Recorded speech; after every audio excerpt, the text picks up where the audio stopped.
Yega mwe urumogi imyaka 2 nakiza cyaryo ibintu bigusaza. Uyu musore numwe mu rundi rubyiruko 50 bahoze mu buzererezi bakaza kuvanwamo n'umuryango utari wa leta Rwanda Legacy of Hope muri 2017. Aha yahaga ubuhamya abana basaga 60 bari hagati y'imyaka 9 na 17 nabo bagiye gufashwa n'uyu muryango mu buryo bwo gukumira ko nabo bazajya mu buzererezi n'ibiyobyabwenge. Kuri ubu uyu musore arishimira ko yavuye muri izi ngeso mbi. Nubwo burere bwose bagiye baduha ngubu rero nabandi gushima Imana yuko maze igihe kisanga nk'amezi 6 mbiretse ndabashimira cyane. Umuyobozi mukuru w'umuryango Rwanda Legacy of Hope akaba ari nayo wawushinze Revera Oze Ntavuka avuga ko noneho bahisemo gufata abana batarajya mu buzererezi mu rwego rwo gukumira. Twatangiye gufata bato cyane kugira ngo dutangire tubigishe ejo nabo bari abandi batazabakurura. Abanyarwanda bavuga ngo ihene mbi ntawizirika hiye. Ubu tugiye gutangira kubaganiriza abana bakiri bato bagomba kwigishwa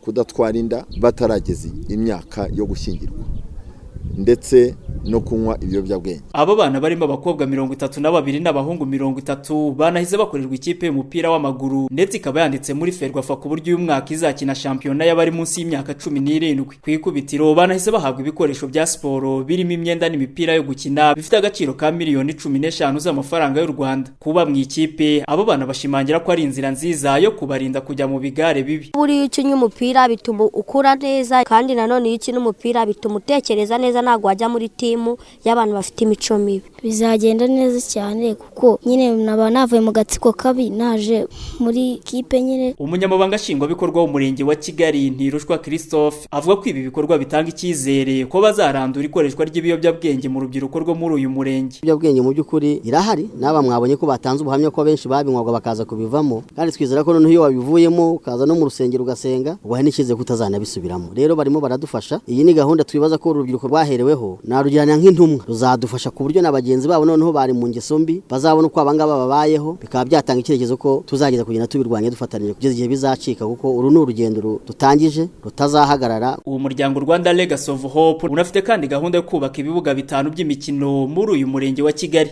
Uyu muryango watangiye muri 2011 uretse gutanga umusanzu mu burezi n'imibereho myiza banakora kandi mu buzima aho bazana abaganga b'inzobere bavuye i Burayi nibura 140 buri mwaka bagatanga umusanzu mu bitaro 11 byo mu gihugu hose. Ndetse mu cyumweru gitaha iyo gahunda izatangira mu bitaro by'akarere ka Nyarugenge ibya Kibagabaga, CHUK na CHUB. Inosa Habumugisha, Radio Salusi, i Kigali.